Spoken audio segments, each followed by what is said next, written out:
The recent death of LA's beloved mountain lion P-22 is a reminder that protected spaces and crossings are really needed to ensure the health and safety of countless urban wildlife here in Southern California. A new exhibit at the San Diego Natural History Museum highlights the use of technology to study animals roaming all around the county.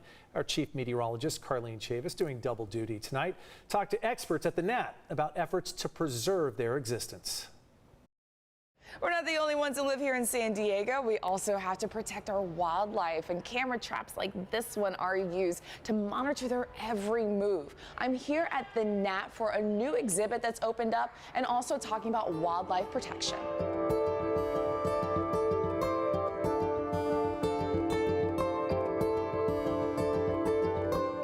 Capturing animals that most of them are secretive, like the mountain lion, that are hard to see, and that's why camera trap and technology and photography is so cool, because it allows us actually to observe these animals doing things that we wouldn't otherwise be able to see them doing. Well, most mountain lions shy away from the limelight, but there's always one rebel in the family. P-22's proximity to a huge urban space, I think made that cat special. This famed Los Angeles cougar species was often talked about on social media, reported on, and seen on camera traps roaming the eastern side of the Santa Monica Mountains near Griffith Park. After years of severe health challenges stemming from habitat isolation, car strikes, and rat poisoning, P-22 was compassionately euthanized back in December. Unfortunately, P-22's struggles are obstacles faced by all urban wildlife throughout Southern California, which includes our own backyard.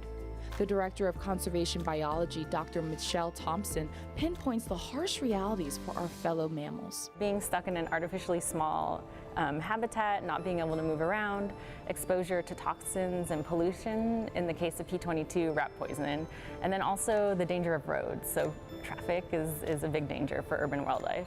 The death of the beloved mountain lion continues to shed light on the importance of linking wild protected spaces for wildlife to roam. Luckily for us, the layout of our county is a big help.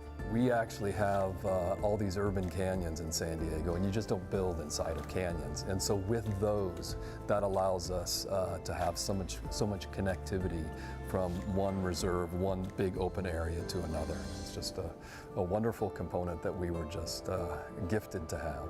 Despite our ideal topography, getting from point A to point B has its challenges for our wildlife, whether they have 2 legs or 4.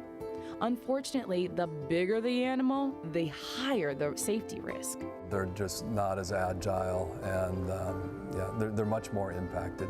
Generally, the larger those animals, the less there are, and so populations are highly affected by just a single major roadway.